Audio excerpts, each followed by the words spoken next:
2 years ago, I took on Pokemon Shield with a single Pikachu.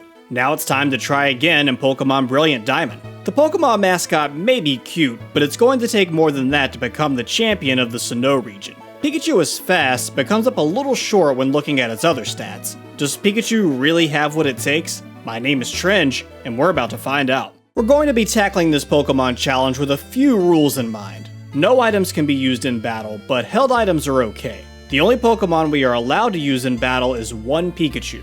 The only exception to this rule is double battles that can't be skipped. And finally, no glitches or cheats can be used. Outside of me hacking Pikachu into the game, of course. We'll kick things off by picking up Chimchar as our starter. This will make it so that Barry picks Piplup, giving us an advantage when it comes to rival battles. The first thing we'll need to do is head to Sand Gym Town to grab this conveniently placed egg out of our PC. After a bit of frantic jogging, we end up with our partner for the rest of this run, a Pikachu named Sparks. It's so long for Chimchar as he's placed in the PC once Pikachu has reached level 5. Now that we officially have our starter, the challenge can begin. We battle our way through all of the trainers on Route 202 until we reach Jubilife City to pick up the Poketch. Our first battle against Barry is on Route 203, and as you can probably imagine, his Starly and Piplup are no match for Sparks' Thundershock.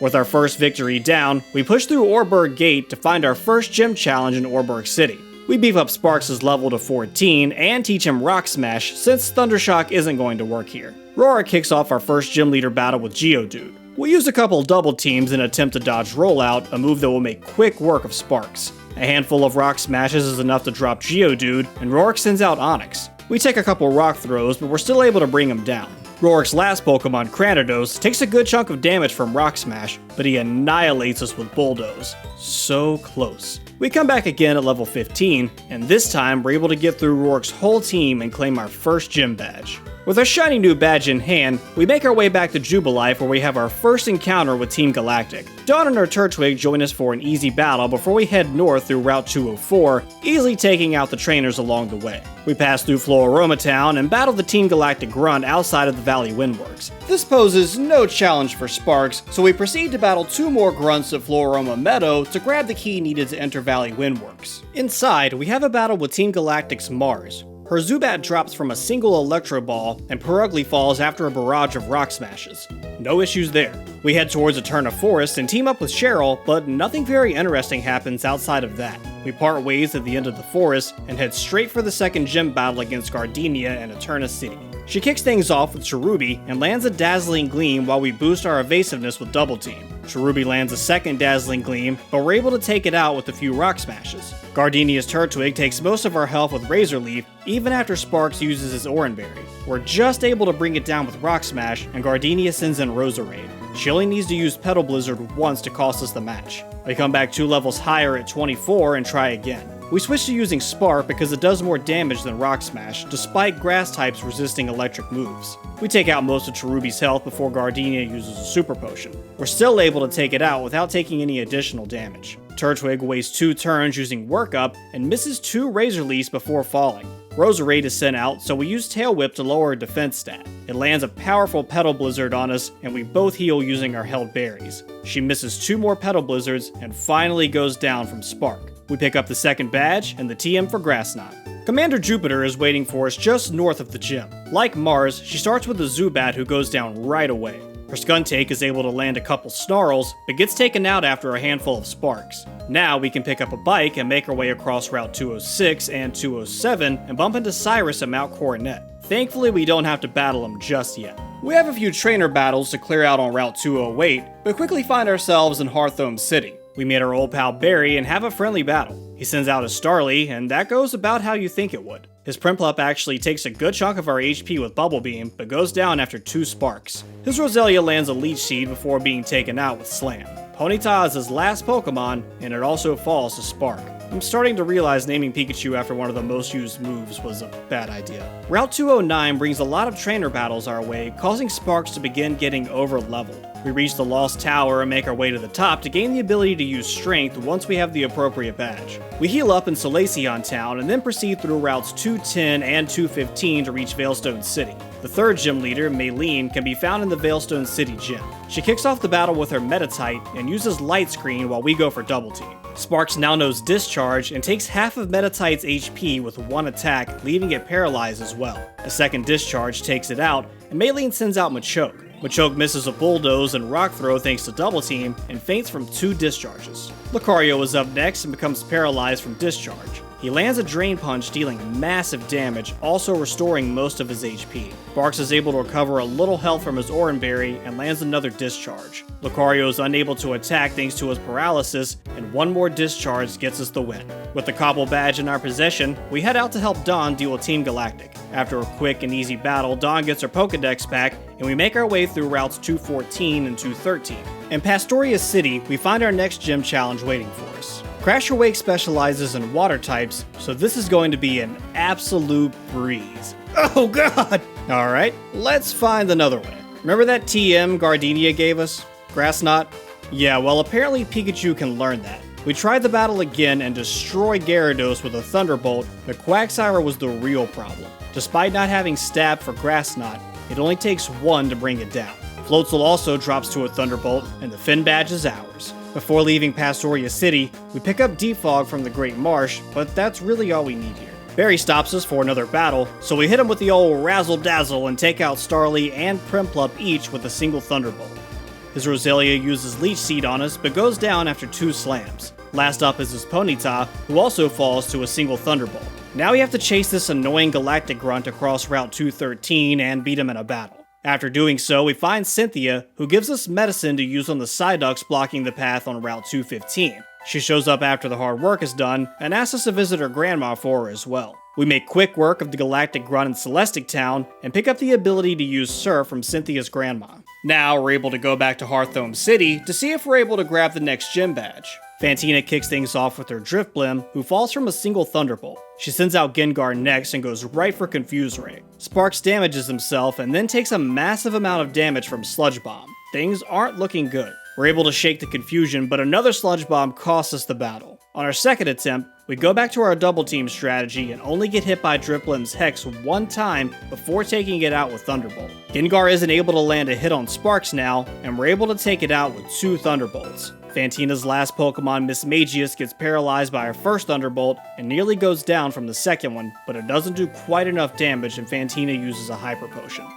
Twice. It isn't able to attack between the Paralysis and Double Team, so we take it out and claim the Relic Badge. We find Cynthia again outside of the gym, and she tells us to head to Canalave City. Once we arrive, we have a little battle with Barry. His Staravia goes down right away from Thunderbolt, but his Roselia won't be so easy. We land a Slam, but Roselia hits us for over 40 HP with Giga Drain, nearly fully healing itself in the process. We land a Thunderbolt, but get hit with Leech Seed. Sparks lands a critical hit Slam on the next turn, which is enough to take out Roselia. Heracross is up next, but we only have 5 HP left, so we lose on the next turn. In round 2, we use Double Team while Staravia is out so we can have a better chance of getting past Roselia. We use it 3 times and take out Staravia. Roselia misses Giga Drain but manages to land a Leech Seed.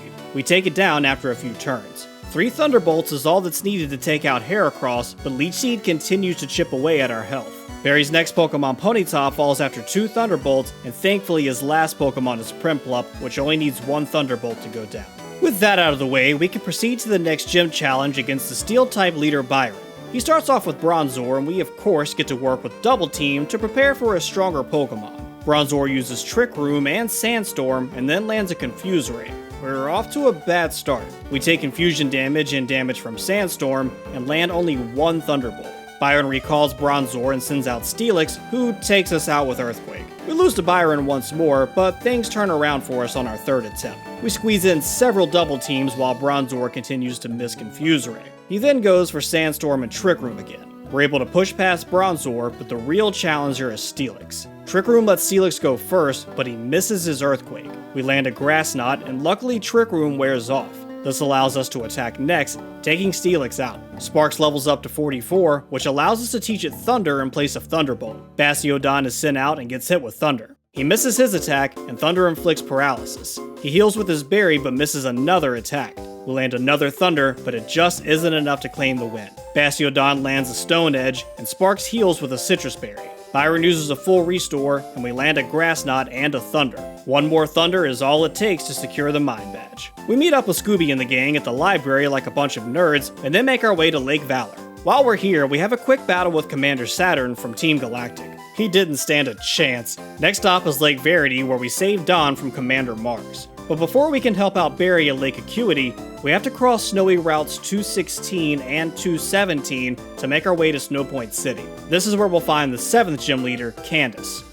She kicks off the battle with Snover, who has the ability Snow Warning, causing it to hail. We'll use Double Team before getting hit by Avalanche and paralyzing Snover with Spark's static ability. We keep using Double Team, but Snover lands another attack, causing Sparks to use a Citrus Berry. We get hit by another Avalanche and hail damage, causing our HP to drop a ton. We land 2 slams, but Snover takes us out. We tried this battle several times at level 48, but it became clear that we needed to level up. Finally, at level 55, we find a bit of luck. And by luck, I mean leftovers. I also decided to teach Sparks Strength in place of Slam. We get hit by Avalanche, continue to use Double Team, and take hail damage. The leftovers cancel out the hail damage though. We take Snover out after a handful of strengths, and Candace sends out Sneasel. The hail is stopped, but we miss our first Thunder. Sneasel uses Dig, but misses, allowing us to regain a lot of HP with leftovers. Our second Thunder lands and takes Sneasel out. Medicham is sent out and begins to use Bulk Up. Spark scores a critical hit Thunder and drops Medicham right away. Abomasnow also has Snow Warning, so it begins to hail as she's sent out. We use Thunder, and Abomasnow misses an Earthquake. Our second Thunder lands and also inflicts paralysis. Abomasnow uses a Citrus Berry and then uses Aura Veil. We land a third Thunder, and Abomasnow manages to land a powerful Earthquake which nearly takes us out. Just as we get Abomasnow's health within kill range, Candace uses a full restore. We land a Thunder and a Strength, but she uses a Hyper Potion. We're out of power points for Thunder, but by some miracle, Abomasnow continues to miss, and we take it out with Strength. And with that, we officially have the Icicle Badge. We find the defeated Barry at Lake Acuity and head to the Galactic headquarters to battle Cyrus. We make our way through a handful of grunts before reaching the big guy's office. I forgot to heal before I started, but we should be okay. We miss a couple Thunders on Murkrow, and it lands a Nightshade. We take it out on the next turn, and Cyrus sends out Golbat, who drops from our second attempt at Thunder. Cyrus sends out Sneasel, and we land our last Thunder, running out of power points again. Sneasel uses a Citrus Berry, and hits us with Icy Wind. It takes a few strengths thanks to Cyrus healing, but we easily take out Sneasel. For some reason we have to battle Saturn again, but we take him down and release the Lake Trio. Now we literally have to climb a mountain to progress the game's story. Once we reach the top, we have to have a double battle against Jupiter and Mars alongside Barry. The battle is pretty easy, but the battle against Cyrus is a bit trickier. Cyrus's first Pokemon, Honchkrow, deals a lot of damage with Night Slash thanks to Spark's missing Thunder. We miss again, and a second Night Slash takes us out. The annoying part of all of this is that if you lose to Cyrus, you have to redo the double battle with Jupiter and Mars too. There's no way to save in between. Eventually, we thunder our way through Cyrus's whole team and catch Dialga. Have fun living in the PC, buddy. Finally, we can make our way to the last badge. We cross Route 222 and find ourselves in Sunny Shore City. Before battling Faulkner, we teach Sparks the move Dig with a TM. He kicks off the battle with my boy Raichu, and we go straight for Dig. Raichu survives the attack thanks to a Shucka Berry, but the next attack brings him down. Faulkner sends out Ambipom next and deals a hefty amount of damage with Double Hit. Sparks' static ability inflicts paralysis, and we miss a Thunder. We use Dig to allow leftovers to heal us up a bit, and take it out on the next turn with Thunder. Octillery is up next. We miss a Thunder, and he lands an Octazooka. The next Thunder kills, and Faulkner sends out his last Pokemon, Luxray. We land Dig, and then just barely survive a Crunch. We land another Dig, and Luxray uses a Citrus Berry. By some miracle, he misses another Crunch, but we aren't able to take it out. On the next turn, Sparks lives on 1 HP thanks to the Friendship boost, and Faulkner uses a full restore. It only takes one more Crunch for us to lose. On the next attempt, we use a few double teams while facing Raichu and easily run through Faulkner's whole team. With the Beacon Badge finishing our collection, we make our way towards Victory Road. There's nothing very interesting here, so we'll jump to the next battle against Barry. Before we start, we teach Sparks Surf. Barry starts off with Staraptor, who survives the Thunder due to its Focus Sash. It uses Rain Dance, and we go for Surf to take it out. Barry sends out Snorlax, and we land a Thunder. Snorlax uses Yawn, so we go for a double team and in hopes he'll miss his attacks while Sparks is asleep. However, Snorlax lands 2 high horsepowers and takes us out. We tried this battle a few times at level 67, but lost to Snorlax every time. We came back at level 70 and tried again. This time, we sneak in a handful of double teams while facing Staraptor. We eat a couple of close combats, paralyzing Staraptor with static in the process. It takes a Thunder and a Surf to bring down Staraptor. We inflict paralysis on Snorlax with Thunder, but it takes 2 more to take it out. Snorlax was able to land a Yawn, so Sparks falls asleep as soon as Rapidash is sent out. It takes 2 Surfs to bring it down, and Barry sends out his most annoying Pokemon, Roserade. We deal a decent amount of damage with Surf, but Roserade is holding a black sludge, so it regains health each turn. Not to mention it uses grassy terrain to regain even more health. Roserade misses all of its attacks, so eventually Sparks gets fully healed from grassy terrain and leftovers. Roserade finally drops and Barry sends out Heracross. He misses all of his attacks and gets taken out by Thunder. It only takes 1 attack to bring down Barry's last Pokemon, Empoleon, and now we can face the Elite Four. The first member of the Elite Four is the Bugmaster Aaron. We land a Thunder, and Dustox goes for Light Screen. We try for Thunder again, but special attacks are now weakened thanks to the Light Screen. Just when we have Dustox down to the red, he uses Moonlight to heal. We miss 2 Thunders, and Dustox uses Bug Buzz and fully heals with Moonlight. Dustox uses Toxic, and we switch to using Surf. Spark shakes off the poison, and after what feels like forever, Dustox goes down from Thunder. We paralyze Heracross with Thunder and take it out with a second. Beautifly is up next, but we're forced to switch to Surf as we're out of power points for Thunder. We make it to Aaron's Vespiquen, but we fall to a critical hit attack order. After several more failed attempts, it becomes clear that we aren't going to win to level 75. We come back at level 80 and 85 to try again, but it's still not enough. Finally, at level 90, we have enough power to bring down his Vespiquen and his Drapion. The next member of the Elite Four is our worst nightmare. Bertha specializes in ground-type Pokemon. For this battle, we're going to replace Surf with Grass Knot again. Bertha kicks off the battle with Quagsire, who drops from 1 Grass Knot.